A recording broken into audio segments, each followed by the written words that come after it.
Color of Music Yes. Festival. So it's a festival which the orchestra is comprised of African American professional musicians, Okay. and we put on. It was a week long festival. I performed on Saturday and Sunday, so I got there on Tuesday, and I was just so lucky that one of my mentors, who I've known since I was 13, now teaches at high school. So I was able to go to the high school and give a master class as well, Cypress Ranch High School, and that was also another blessing because to now see how education is different from state to state and be able to compare them because everyone's learning styles are so much different.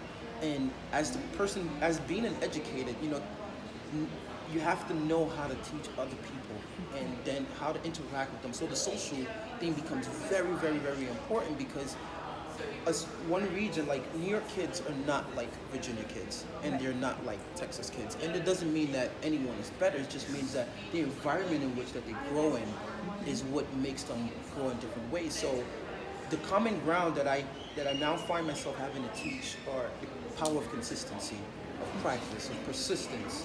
And now instead of just only concentrating that into music, I'm now in a position where as they're young, I have to let them know or I have to teach them how to make those skills transferable to different aspects of their life. Because you can be a great musician, but if you don't use the skills that made you a great musician into then being a good business person, you'll be a great musician, but your business won't be as strong as your musicianship is. So those are the things that now that I'm finding myself being able to teach.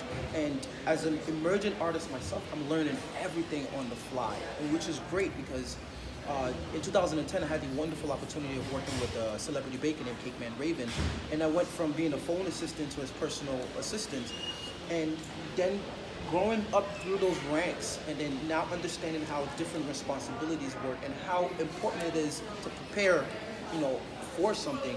So now all of those different skills that I've learned, and then the things I've learned here at Manhattan School of Music, it's like, I feel like I need to write a book.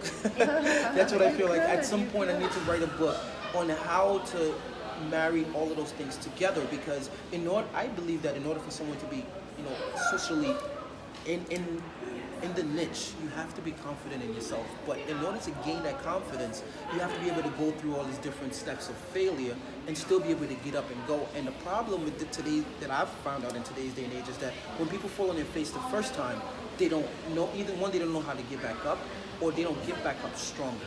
So now it goes back to power of consistency and, being persistent and being patient. Those are the things that really helped me get to where I am. So I use my story and my experiences to kind of help them to put it in perspective so that they can understand it and then be able to implement it, because that's the most important thing.